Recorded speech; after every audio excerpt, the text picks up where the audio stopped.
put them in the chat box below at the bottom of your screen. There's a little box that says chat. You can put I'm sorry, don't put them in chat. We haven't done this in over a month, so I'm losing my touch here. Put them in the Q&A box down at the bottom of your screen, not the chat box, the Q&A box. And also please try not to put any identifying information in there. This is not confidential, so we don't want to be putting your business out there to the world. If you are on the Facebook version, the Facebook Live version, you can put your questions right in the comment box down the bottom and they will get to Maureen and I. So I'm Kristin Young. I'm the Director of Clinical Services for Herren Project. And Maureen, would you like to introduce yourself? Sure. I'm Maureen Cavanagh. I am the founder of Magnolia New Beginnings and the Magnolia Addiction Support pages. And now we have adding new meetings all the time, Zoom meetings too. At night, I facilitate the one on Thursday nights, and people can find that at magnoliarecoveryresources.com. And how do they sign up? I know the Herren has tons of meetings. I was just telling somebody about you have a meeting every night, I think, for people in recovery, right? We have, yes. So we do tons of families. We have 23 groups running. So we have the meetings for people who are in recovery. They're all virtual. They are, they're called recovery meetings. There are sort of a 12-step philosophy behind them, but they are not a 12-step meeting. Those run every single night at 7:30. It's an open link. You can just go, and I should say Eastern Standard Time, 7:30 Eastern Standard Time. Go to our website. You can get the link, click the link, and you're on. Yeah. You can also hide your screen too, or call in and just listen. So you don't necessarily have to join and speak. And then for families, we have 22 groups currently running. We have a whole bunch of different family groups. What family means to us is anybody that loves somebody with substance use disorder. So you don't have to be a blood relative in order to join. We also have a sibling group that just started, which I'm super excited about. That's really exciting. And by the way, these are all for adults, though. I always like to qualify that. We are 18 plus. So a sibling group, a spousal group that I just took over. So I'm now running the spousal group. We have a parents group, a parents of an adolescence group, and we also have 2 grief groups and a grief group for individuals who have lost a loved one to substance use disorder and also struggling with somebody who's actively using. It's kind of a different demographic. So we're trying to be there for everybody. And you can find all of these, access all of these right on our website, herrenproject.org. There's a little tab that says support, click it, and you'll see support groups underneath that. They're all up there. You just fill out a quick little form and someone will reach out to you and get you set up to join the group. And all of our resources are free. So there's no insurance, there's no exchange of money, there's nothing, it's just free.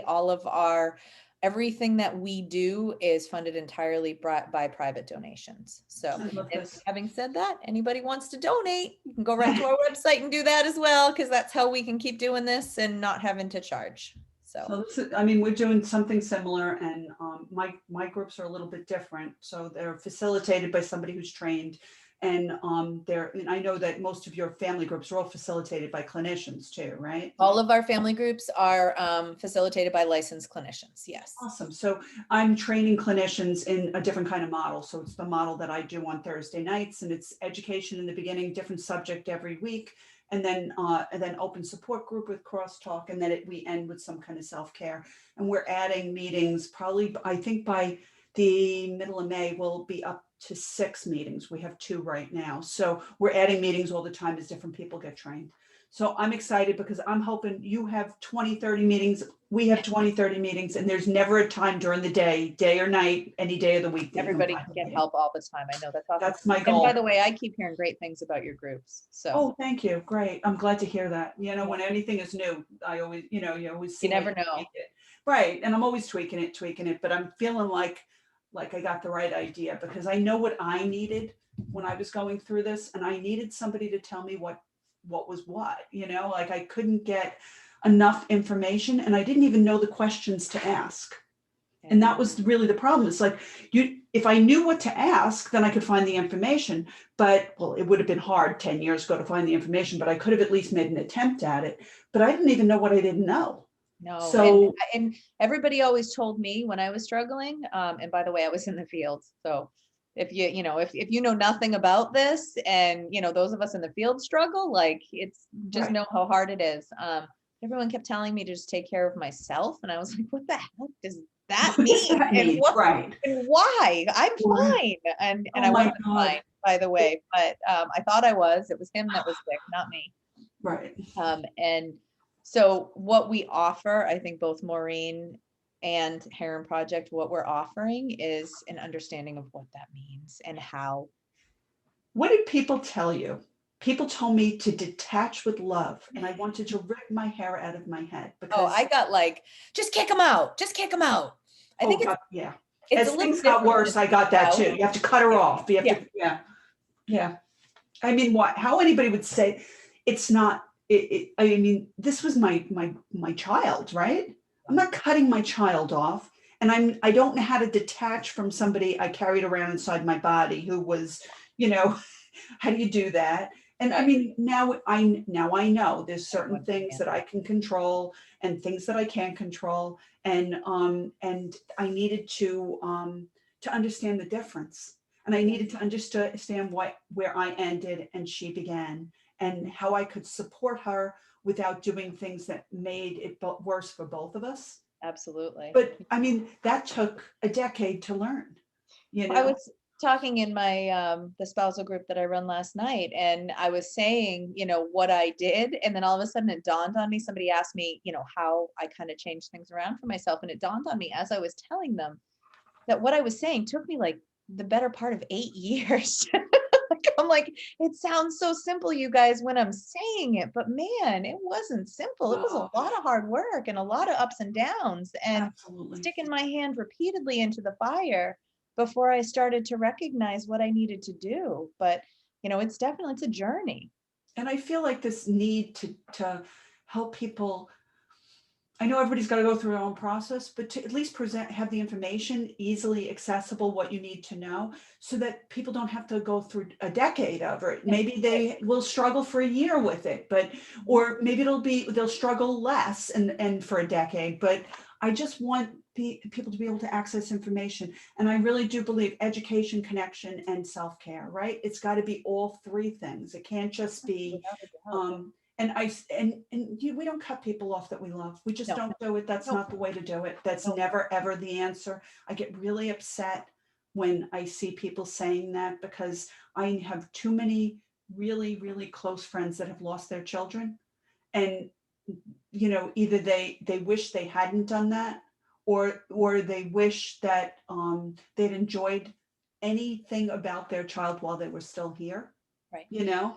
but people were pummeling with them. You got to cut them off. You got to cut them off. And some people think that, well, I have to do something, so that's doing something. Right. I mean, I do think that sometimes we get to the point as loved ones where we're drowning, and the only way that we can survive is to cut them off or pull back. But what you and I try to offer is another approach, right? It's not all or nothing. It doesn't Right. have to be all or nothing. That's the thing. Right. If Yeah. you can get yourself to a point where you understand what boundaries mean, what your boundaries are, and start to set them and hold them, Mhm. you will be able to have your loved one in your life in a safer manner. But it's a lot of work. I mean, that's what took me 8 years to figure out. Like, what the heck is a boundary? How do I hold a boundary? I'm a doer. I'm like, they coined the term codependency for me. Yeah. So, Oh, yeah. I always fit my picture was in the dictionary yeah, next to the, yeah, yeah, that's what me I too. felt too. Yeah. Yeah. And now, they're not even saying codependent anymore, right? We say over reliant. Over reliant. I Yes. like that, because codependent almost is like, I don't know, it has just such a negative connotation now. I know. You It know what I has mean? taken on negative connotation. Yeah, and I mean, we're over reliant because we're, as especially a mother and a child, Mm. where we carried them around in our bodies. We fed them, or they would have starved to death. I mean, Right. so then it was a good thing, right? But Mhm. as what we do is we're supposed to have that gradual release into the world, because we teach them everything we possibly can. Yep. But then, just about the time that we're releasing them, they start doing things that are dangerous and terrify us. Yep. So we have to figure out how to still be mom or still be a partner and not contribute to it and make it easier, I think. Well, I think, when you're dealing with kids, it's a very different dynamic for the reasons why you just said, right? This person was dependent on me. So they would have died without me, right? So when your child is under the age of 10, they can't survive at all without you ever. So they are dependent on you, right? And then what happens is what's supposed to happen in a, healthy, boundaried, typical relationship is as that child starts to grow, they take on more responsibilities, you slowly back off, and hopefully you become interdependent, which Mhm. means we take care of each other, right? And this is great. This is when, parents start to get older and kids now are fully functional and have their own lives and they help their parents, and it's a give and take both ways, right? But what happens in addiction, and this is where that codependency was coined, is instead of that interdependent relationship happening, right? The person doesn't end up with the ability, or at least perceived, the parent doesn't perceive that the person has the ability to start to take on some of their own responsibilities. So instead you become codependent, which means that the person's actually capable of more, but the caretaker is doing it for them instead, Right. right? So when you think about how do I detach with love, right? One of the first steps is really thinking about what the person's capabilities are and trying to allow them to take over some of their own responsibilities, even if they fail, right? Because if your 2-year-old is learning to tie their shoes and we decide that they're not capable and we keep tying them for them, what's going to happen? They're never going to learn how to tie them. No, and they're eventually going to think that if they're going to wear shoes, they're going to have us around, And they're right? going to look around and see everybody else tying their shoes and feel like they're just incapable of I doing suck. this themselves. Yeah. Right? I suck. I need my mother or my father there to keep tying my shoes for me. I'm incapable. So we're actually teaching them to be dependent on us, even though we don't mean that. So there's no shame and blame in anything I'm saying. Trust me, I did it with a grown man that already knew how to use a fork. So there's never any judgment here. Because Um, it's done out of love, it is It's just totally. yeah, definitely. Totally and completely done out of love, right? But what we have to do is step back and allow them, even if they fail, allow them to fail, because typically failure is one of the best teachers, and we got to be there cheerleading them on. Like, Mhm. you can do this. I'm here. How are you going to fix this? Don't fix it for them. Ask them how they're going to fix it. Be an Mhm. active participant in the problem solving, but not in the fixing, right? And then allow them to go fix it, because guess what you're doing? You're teaching them they can. You're going to build that self-esteem, which is going to get them out there. They're going to need to use less if they feel better about themselves and they think that they can, right? So it's not easy, but we have to try to believe in them and try to take a step back and be like, It's so important. And I hear people say all the time, well, if they don't call themselves, if they don't make the calls themselves, they're never going to do it. Well, "Mhm, sometimes people feel like they're not up for that. So I feel like, you maybe you can figure out for them what the insurance covers, and then they have to pick the place and make the phone calls, but not because it's some kind of test, but because if they don't take some ownership of it and they don't feel like they did it themselves, then it's your fault that it didn't work out. or You know what your I mean? fault, or your fault that it did." Okay, Exactly. that's even Yes. worse, That's right? even worse. Yeah. That I, that's like I I don't even get the good stuff, right? Because right. you arranged the whole thing. Exactly. And in There's skin in all the kinds game of is really important. yeah. Yeah. Having somebody show some initiative is really important as well, right? Because They can be proud of themselves, right? yeah, Yeah. absolutely. And there is no fault in sitting beside your kid and making phone calls with them. We have a tendency to make them for them, Right. Right. right? So you be an active participant in the process, yes, but they have to be an active participant in the process as well. So you can always be there. And here's another great little tidbit. Herren Project will do all that work for you. We've already vetted the programs. We know the ones that are good. We usually get a cheaper rate. If you have no resources, we can help with that. And then all your loved one has to do is call us And all you do is make one phone call instead of having to figure out if these facilities are good facilities, if they're, reputable, how much they're going to be, how much is my insurance going to pay, all of that. We can So do all that work with your loved one for nothing. I feel like these places change from day to day too. So I Yeah. always tell people to check your insurance and then get on the group and online, because we have thousands of people in these groups, and say, does anybody have any information? Have you ever sent a loved one there? It's like the Angie's List of treatment. So Yep. this way, because the places do change all the time. So we Yep. don't want anybody responsible for, I don't feel like they responsible for saying whether some place is good or not. They get a bunch of people's opinion and then make your own decision. Right. Absolutely. Yeah. And again, I don't mean to keep plugging Herren Project, but we vet all of these and we're keeping in touch with all the facilities that we work with. So we know if they start to go down, we know. If they change ownership, we know. So we're already doing all that background for you. So that where your loved one is going. I just flew back. I was in Nashville last week checking out a facility. We have like literal boots on the ground. A clinician and somebody in recovery vets every program that we send people to. A combination of that and having other family members give them the thumbs up. I said that if I was going to look for a treatment center, I think that would be what I would do. Yeah. Yep.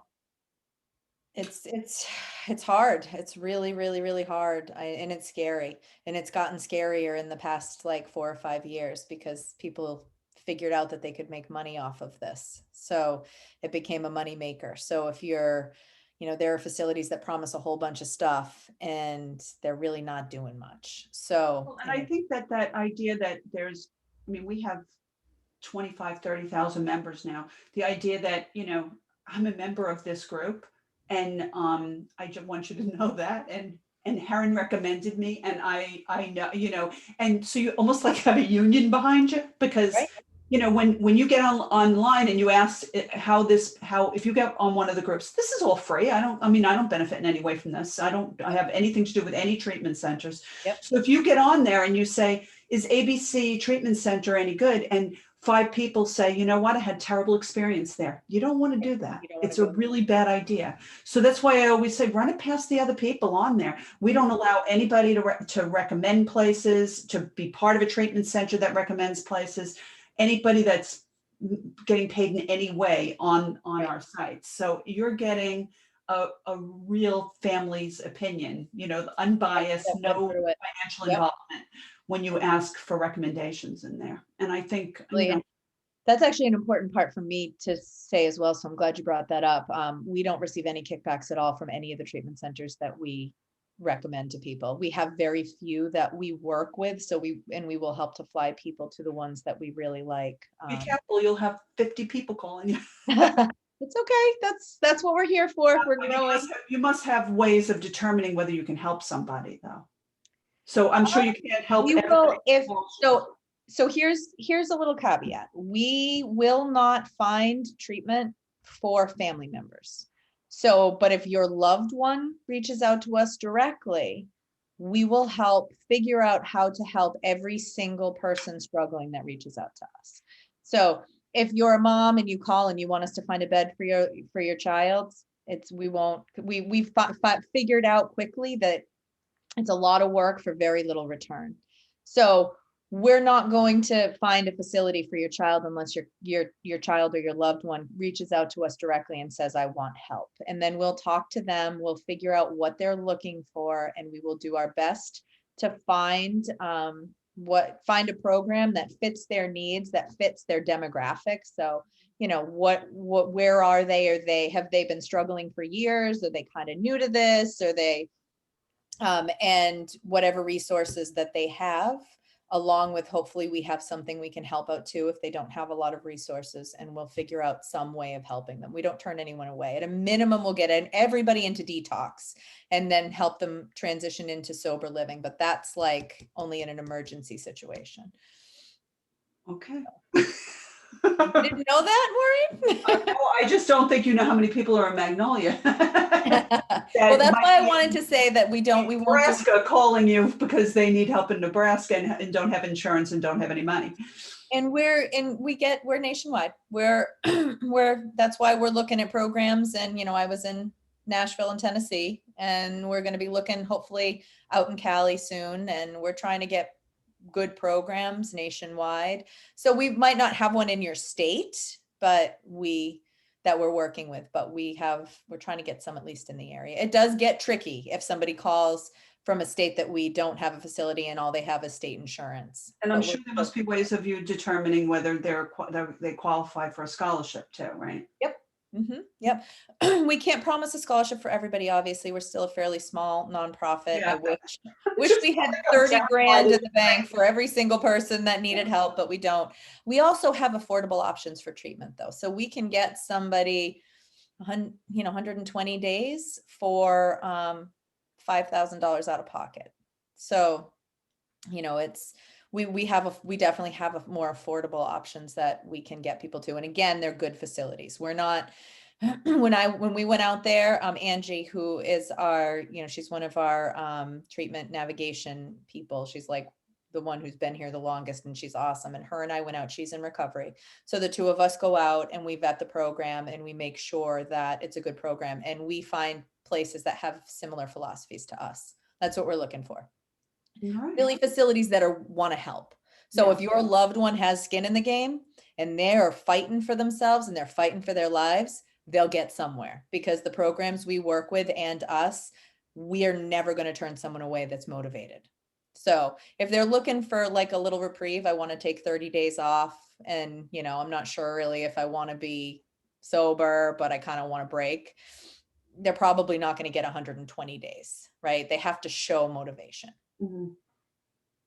But we'll still help. We'll not turn them away. Even if they don't seem super motivated, we're not going to turn them away. We're still going to figure out something to help them. And then they can always call. Good information. Good information. Yeah. They can always call us back. There's no judgment. That's one of the things I love about this organization the most, is that we don't judge. So they can continue to relapse over and over and over again. We're still going to answer the phone. We're still going to talk to them. We're still going to show compassion and let them know we care and that we're here to help, no matter how many times they've struggled. They've relapsed or gone back out. So good to know. Good information. Yeah. Did you see that there was a nice little message in our chat for you, Maureen? No, I didn't. Oh, just finished reading the book. Thank you for writing and sharing your story. Yeah, this is the thing, is that we've all, we're all in this together. Mm-hmm. And that's the beauty of these support groups too, is that, we don't feel so alone, which is why I wrote the book. Your book was awesome. I recommend it all the time to people. I just, because I know I felt alone. I felt like, even, I always say this, I had a therapist, and I was going to a therapist before any of this happened. So when I continued on with the therapist, as things started to develop with Katie, I would go in and I would tell her these stories of what was going on and how I was acting and what she was doing. And I was waiting for the day where I went to go to the therapist, and there was like, the door was locked and she had moved and not told me where she was going. Because it was just like, oh, how much more horrible a story can I come in with this week? It was a nightmare. And I learned by connecting to other people that and by writing the book, that we all have very similar stories. We do. Yeah, absolutely. And by the way, just so everyone knows, we're taking questions. Any question you have, please shoot it out to Maureen and I, either in the Q&A box at the bottom of your screen, or right in the right underneath the Facebook and the Facebook Live, right in the comment section. It's funny, I was telling my story the other day, and I don't know if this happens to you, but every once in a while, I remember something else. Oh, God. Right? Like, you're like, I try not to do that, actually. I was telling my story, and I was trying to let, who I was talking to know that we all feel crazy when we're in it, and we are a little crazy. And that's, we're sick at the time. We get just as sick as they do. And I was saying how, my ex-husband, I've told the story 1,000 times, but my ex-husband came home one night, I don't know, 2 or 3 a.m., drunk again. And I had been up waiting for him. And I think I was in my early 20s. And I was a raging lunatic by the time he walked through the door, right? And he walked through the door and my fist just came out and I just clocked him right here, broke his glasses, made him bleed. I didn't know I knew how to punch. Right. I had no idea. I'd never punched anything in my life. And I was just so worked up by the time he got there, I clocked him. And then I stopped and I thought, you know what I did next? And the person was like, what? And I was like, I married him. Did like a month later. Right. That's the signal in my mind. I could just control it. I was going to control it. I was going to fix it and everything was going to be okay. And we were going to have the white picket fence and the dog and the 2 kids. Right. And looking back now, I'm like, who was that woman? I'm not I'm a fairly intelligent person. Right. But it is an illness. Oh my And God. we become very sick. There's a part of the book where I was driving to Whole Foods. I don't know if you remember this. And like every other person in Marblehead, Swampscott, North Shore area, off driving into Whole Foods for my weekly shopping. And I have my son in the car too, which is just, I'm mortified that I did this in front of him. And somebody was in back of me. And I knew my daughter was going to leave the treatment center she was in, but I was just kind of waiting for the call and hoping it wasn't going to come. And the phone rang and I looked down at the phone to see who it was. And in the time that it took me to look down, the light had changed. And the woman behind me was she must have been like on hair trigger. And she started laying on the horn and I could see, and I snapped. I just completely snapped. And I was like screaming at her that my poor kid is he was 16, 17 years old or Right. something. So he wasn't like he was a baby, but he's sitting in the seat next to me.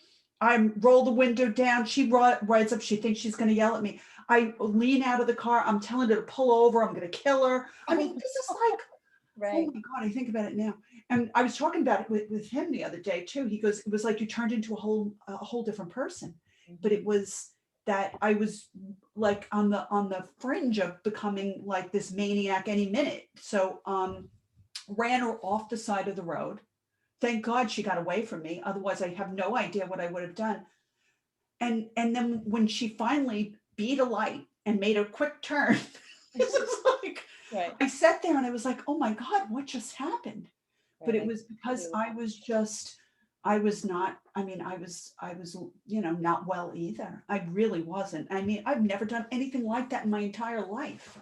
Yeah. And I did a lot of things like that during those couple of years where I was just, just right on the edge. So this is what happens. And it happens to, I know that a lot of people can relate to that too.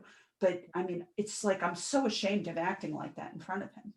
Right. And I said, I can't believe I just did that. He goes, try sitting in this seat and watching it. And I was like, oh my God.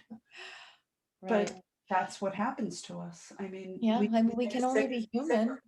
Right. It's a fear response. It's there's PTSD involved and we're literally in war trying to save our loved one. And our brains change. It like, me, the neuro geek. But our brains really do change. Trauma changes the way that we think and the way that we're able to manage it. We're literally in war. Yeah.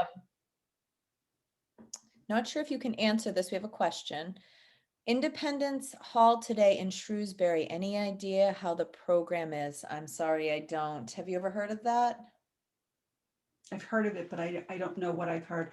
I would recommend that ask that question in the group, start a new thread, ask the question. People will answer you. I guarantee you that in the Massachusetts group, because that's in Massachusetts, or in the national group, ask that question. There's 1,500 people in the Massachusetts group and over 3,000 in the national group. Somebody will answer that question for you.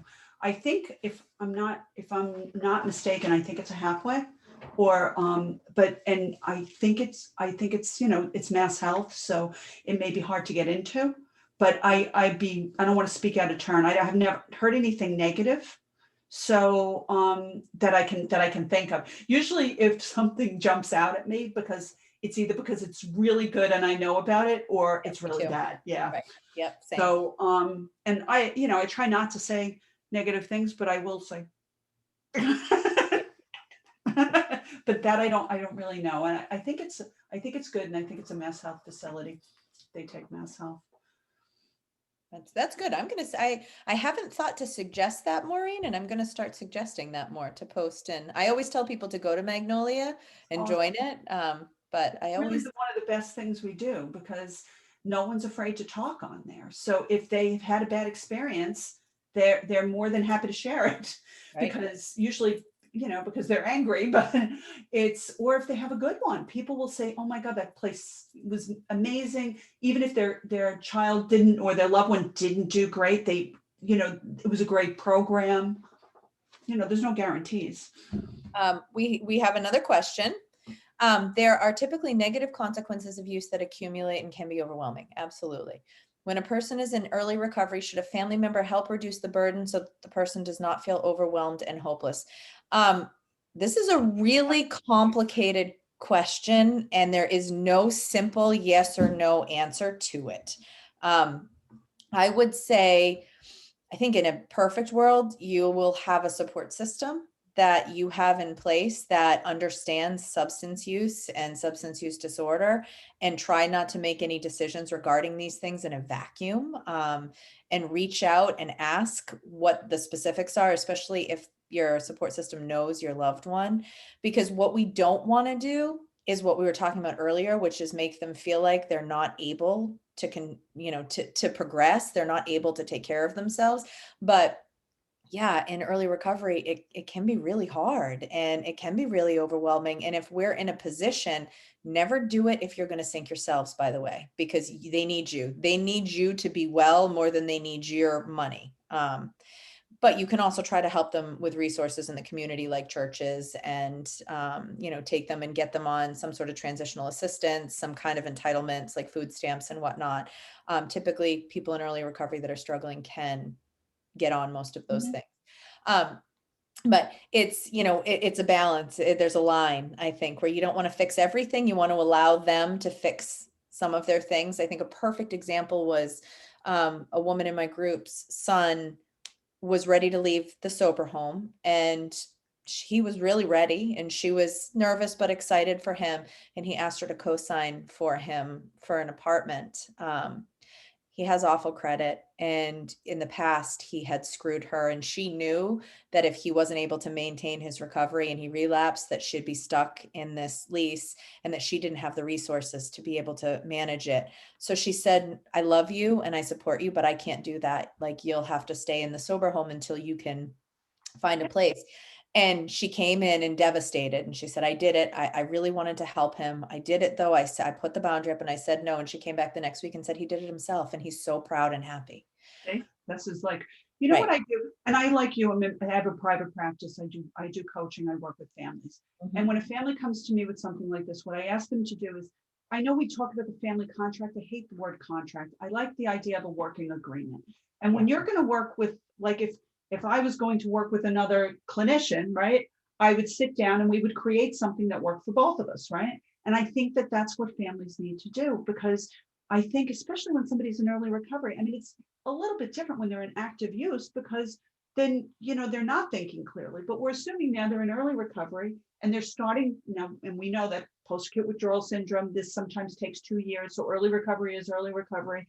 But we want to sit down and say, okay, well, what kind of things do you need from me? What kind of things are you willing to offer? What do we need to make this early recovery work for you, and then also for me? And we put them together, like I did when I was a mediator. We mediate the situation, right? Hopefully we have somebody in between us that makes it easier. But even if we don't, you can sit down with your family member and have a plan, and maybe you help them for the first month a lot. And maybe then it's a little less and a little less and a little less. And there are expectations. And there's a plan that they can follow that they've agreed to.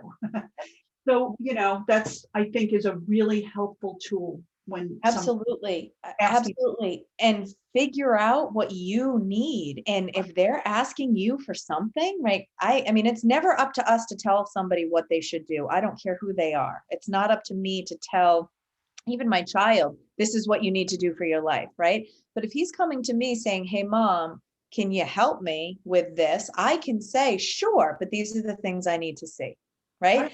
Because if, and also the other thing that I always like to put out there to families is if there was a person that was coming to you to invest in their business and you knew the business was going to fail, would you invest? No. Of course not. So I want you to think of your loved one's recovery in the same way. If they're looking for you to invest in their recovery, but they're doing nothing towards their recovery, pretty certain that that's not going to work, right? That they're not going to be able to maintain this. So No, I that would, becomes your recovery, right? It right, doesn't, it's yeah, not their recovery anymore. It's your it's plan, right, and you co-opted their recovery. exactly. Yeah. But if they're asking me for money, I'm going to say, well, you know what? These are the things that I'm going to need to see. And these are the things that I'm going to need to see continue if I'm going to invest in you. Right? And isn't that life? I It mean, isn't is that how it's going to happen anywhere else too? everywhere. And that when we hand out money to them and hand out resources, when they're not doing the work themselves, all we're doing is teaching them that life is a free ride. Right? And we're also not helping them deal with the consequences of the use.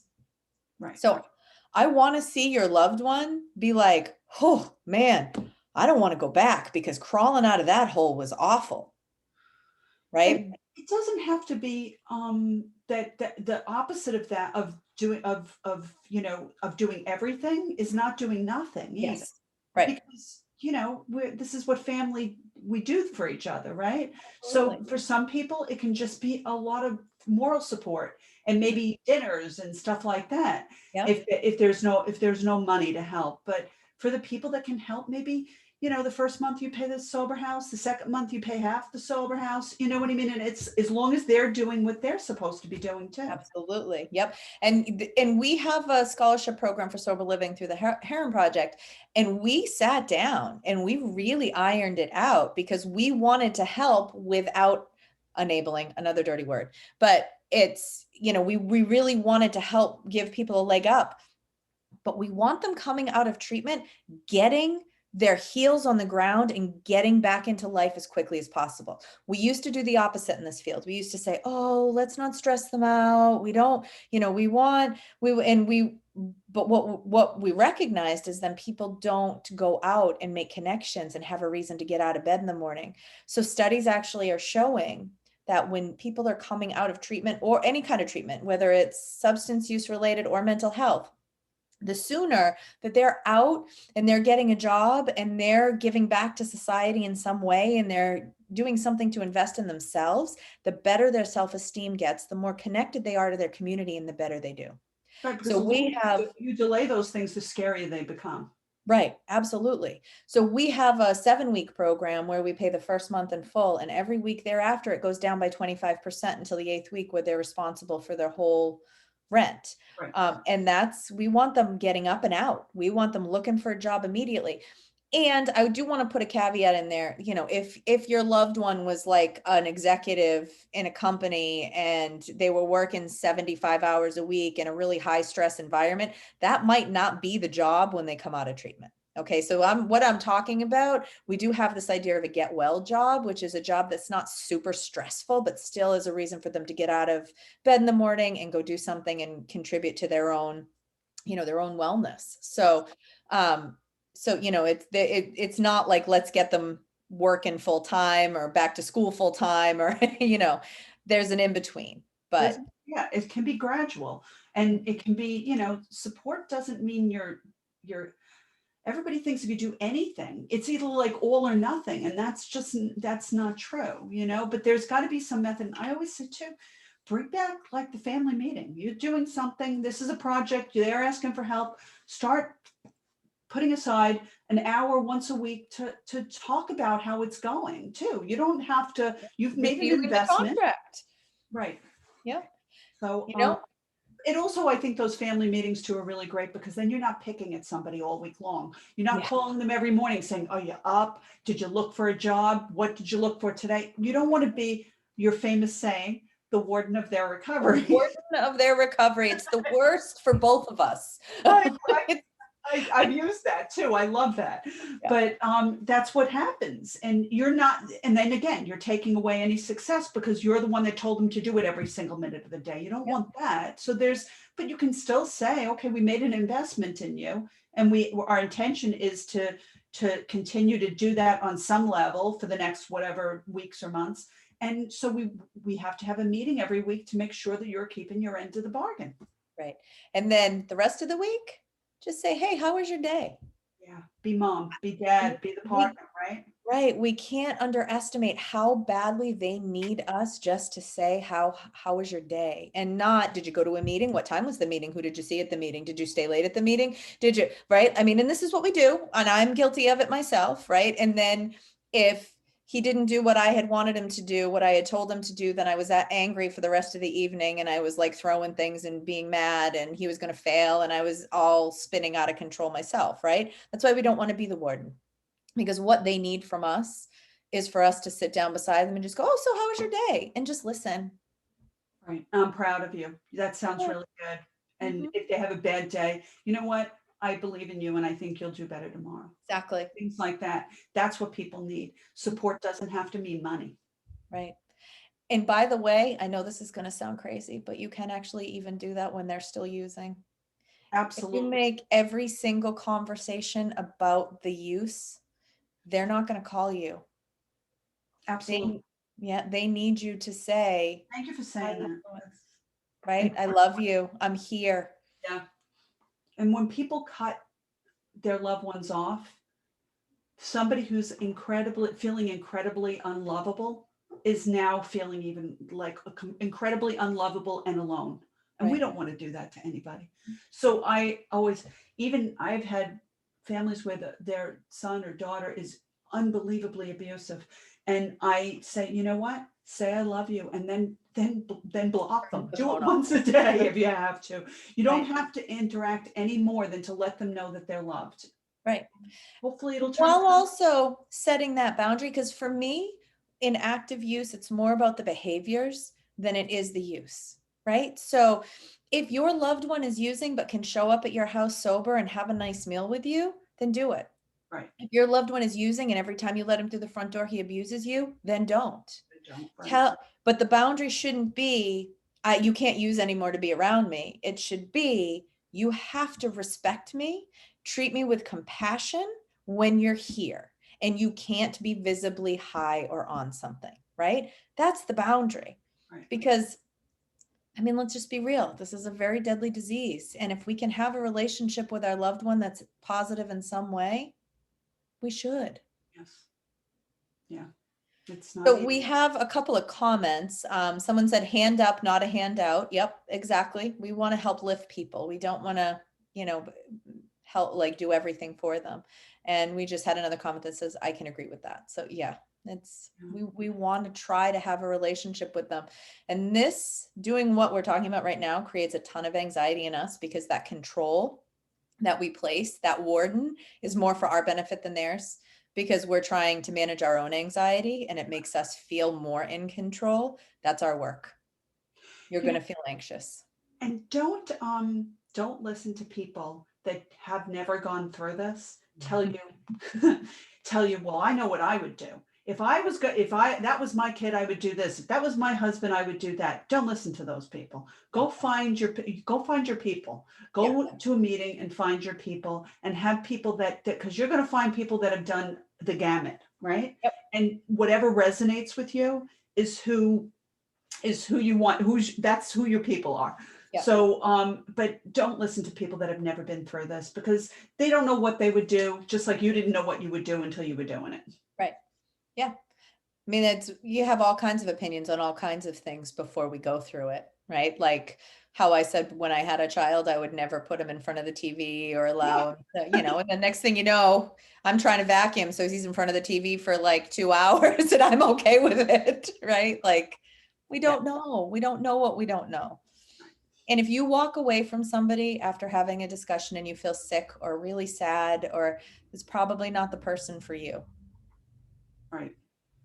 And I mean, I think too, you know, if you want to go to a therapist, you want to go to you know, a professional for advice, make sure that they understand addiction, because not everybody does. And I think that's the perception. But most people that go through, you know, get their MSW, they may never have any training in addiction. And same thing for, you know, a lot of different professions. We assume that they know because of the profession they're in, but we shouldn't assume that, because you My know, training, it didn't teach me anything about substance use disorder. I think we might have talked about how to diagnose it, and that's probably I mean, my training is life experience, guys. That's what led me here. It wasn't my and MSW. curiosity too, that made you keep like learning and learning and learning about Oh, this. absolutely. Well, I think I had my life experience, right? And when I was first going through all this, and I mean, it's not going to sound good, but it's true. I said I would never work with those people. That's where I was when I was in it with my ex-husband. I didn't ever want to work with people who had substance use disorder, because it was so hard for me to deal with the behaviors that are associated with it, right? There was tons of trauma. But as I healed and I started to have interactions with people who had substance use disorder, I kind of found that I was drawn to it. Um, because I had some personal experience with it. And I do have as I started to forgive my ex-husband, I started to have a lot of compassion and started to recognize the struggle and how hard it is to get through it. And I really wanted to help, Yeah. right? So that's more, I think, where what drew me to it. It was not my MSW, not at all. And since Yeah. then, I've done a ton of learning and, Right. all of that, and tried to learn as much as I can about it. But But I mean, ask. This is if you're looking for a therapist, you're looking for any kind of a doctor, anything, and you want them to have a knowledge of addiction and how it either affects the family or how it affects the individual. You need to ask that if this is their thing, because if it's not, you need to find somebody else. and I always say, and I tell people that come to see me in my private practice, I want you to interview me. I want you to decide if I am somebody that you feel like you can tell things to, because if I'm not, then this isn't going to work and it's not worth your time. A big part of therapy is feeling comfortable and safe with the person you're with. And I don't want to tell everybody I meet my secrets, right? No. No. So it's got to be a good fit. So the person can be a perfectly well-skilled therapist.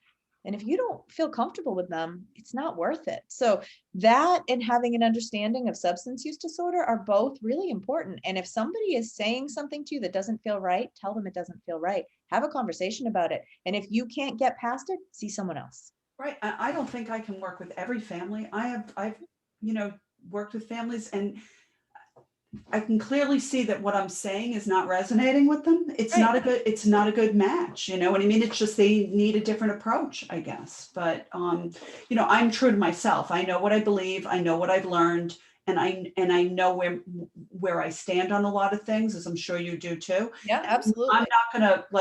I'm not gonna pretend just because somebody wants to come see me that's not true. No. So you want somebody that really understands this and has everything I say is based in fact and science. Yep, me too. We do have a comment. We go to the rooms of NA, and I'm guessing this is someone who's in recovery currently, because there is a lack of judgment in those rooms, and there is no better person to help an addict but another recovering addict. Same concept of how only someone who has been to war can understand war. You think you know, but you never really will exactly know. And I think that's true. And I think that's one of the power in the 12-step program, is the fact that they understand. I Right. mean, the same thing goes for Maureen support groups, Herren Project support groups.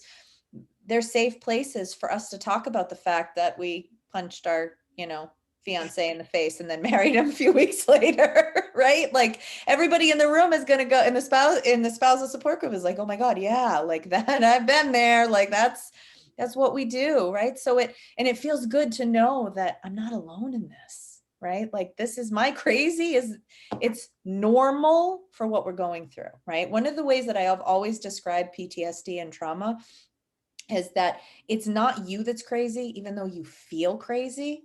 You're not the crazy one, it's the experience that's crazy, right? So it's a normal reaction to an abnormal experience. That's what PTSD is. It's not us that's crazy. It's not. It's the experience that is. And what our brains do, is a completely normal process. It's how we're surviving it. Right. He followed up with, I'm in recovery and will always be, yay. It's just 24 hours each day. Yep, one day at a time. Recovery is a lifelong process, unfortunately. Yeah. And I'm going to say, not just for you guys that are in recovery from substance use disorder, but those of us that are in recovery from loving somebody who has substance use disorder, I will forever be in recovery from my own behaviors and my own tendency to, overdo, fierce lovers and protectors of the people we love, right? That's what we are. But I have to call myself out on it all the time. Yeah. And I read Codependent No More regularly. It's like my Bible. For the blue book for people in recovery, that's my book. Try to stay healthy. Yeah, definitely. Any other thoughts, Maureen? Well, yeah, I mean, I love the questions and the comments coming in because it gives us new topic to talk about. But I just think that, I feel like a lot of families feel like whatever that there's this way of doing things that works and they're doing it wrong. But the fact is that every family is different and everybody there's no right and wrong way of doing this. I think it's what you and I both do is to try to educate people on facts, right? And go forward with a lot of love in your heart and don't be afraid to show that. And I think that by doing that with science and facts and love, we were able to figure out something that will work for us. And that we may find out as we're doing it that, well, you know what, this is not working and this is not working. And I mean working, not that you're getting somebody to go where where they need to go. That's not what I'm talking about. But working so that your family, even if they're still in active use, even if no matter what, is somehow able to love each other and still be there for each other, and then hopefully they'll find their way to recovery. I mean, that's what we all want. You can't make anybody do that, but we can love them while they're there and let them see that there is nothing that can happen that will take that away. Right. And it is going to take, to be able to stay in it, like Maureen says, it's going to take some boundaries and learning where your lines are and where you need to, what you need to ask for from them and not accept less. And boundaries is it can be really difficult for a lot of us. I didn't understand what that meant or how to do it. So I did do a webinar on boundaries, and it's up on our YouTube channel. So if you're looking for some ideas, it's only an hour, so it's not super in depth, but if you're kind of new to the concept, please go and watch it. Again, it's free. It's an hour of your time. I try to insert some humor, so hopefully it's not too dry. And I teach a little bit about the brain and why this is so hard for them to stop. And we talk about ways of, being able to keep ourselves safe if they're still active, because you got to. It will burn you out. It breaks my heart when families think there's no other way but to walk away. Yeah. And that's not good for anybody. No, it's not. And you can learn to protect yourself even when they're still using. It's not easy, but the first step is getting yourself as much support as you can. Attending groups, getting a therapist, those kinds of things are really important. And Mike gave his sobriety date, by the way. He introduced himself, and I want to say congratulations. That's awesome. That's great. It can be done. There is always, always hope. Always. Yeah. Yep. I know for the woman that said that she read my book. I mean, her story is rough. My daughter's story is really, really rough, and she's got she'll have 4 years in July. So, I know it's gone quickly. I don't know. I mean, in a way, and she's doing awesome. She's amazing, and I'm incredibly proud of her. And she did it all herself too. All the crazy, that I did not, I mean, Didn't help. I think the one thing that always helped, and she says that now too, there was never a moment that she thought she was not loved or that we wouldn't welcome her back, you know, into every part of our lives, you know, if she was able to do that, you know, to come back. And I love how you said that. We would welcome her back to every part of our lives. So in other words, that's the boundaries that we're talking about, Exactly. right? Maureen had to put up boundaries in order to keep herself safe so she could love her daughter. So a lot of what we're talking about here is not giving them unsupervised time in your home because they'll steal from you. Oh, And, you know, and then they have to live with that when they sober up. They have to live with the fact that they've hurt the people that they love the most. So it feels like we're hurting them, but we're actually protecting them from themselves because they're not able to make clear decisions. Their air is the drug. And what would you do if somebody was going to take away that air or you didn't have enough air, right? You'd fight for it. I So look back now at things that I should have done, and one of the things I should have done is protected her from hurting us earlier, because right. now she's got to live with that. And no matter how many times I say, listen, I don't care about those things. All I care about is I still have you. She hears me, but it's still, that's the trauma that she has to get over because she can't undo those things. Right.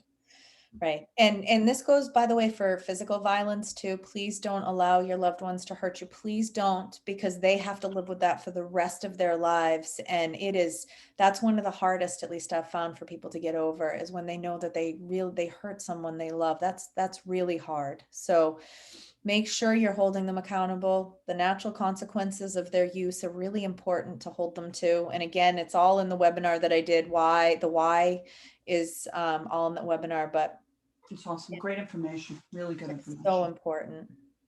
Yeah. All right, good stuff. Yeah. Okay. Well, I love doing this. I'm so happy to be here with you, Maureen. Have a great conversation. So how can people find the meetings one more time, just so everybody knows? Everything that we do is on herrenproject.org. So HERREN project.org. You can find everything, the family meetings, on the different types of family meetings, and the recovery meeting is all up there. All the webinars that I've done, and we have a couple other webinars that I've done by other clinicians up there. They're all free for you to access. And we have like book suggestions and all kinds of things up there. So Good. check out our website. And Magnolia is, the support groups are magnolianewbeginnings.org, and all the support groups that are on Facebook are listed there. But at magnoliarecoveryresources.com is where there's a link to sign up for the FAST family meetings, family focused addiction support trained facilitated meetings, and we're adding them all the time. So let's hope that everybody can reach out. Oh God, I wish I had this 10 years ago. I'm telling you, that everybody could just reach out when they need help and get help. How awesome is that? That's what the hope is. I mean, there's a lot of good people out there that are really trying to do good work. You just got to find them. And again, I think Maureen, asking questions on Magnolia New Beginnings is an awesome way to do that, because you're going to get honest answers about, people who have actually been there. Yeah, absolutely. So, okay. Well, we'll be back here again next month, first Tuesday of every month at noon. We're here. So awesome. Thank you, Maureen. I'll see you next month. Bye-bye. Bye-bye.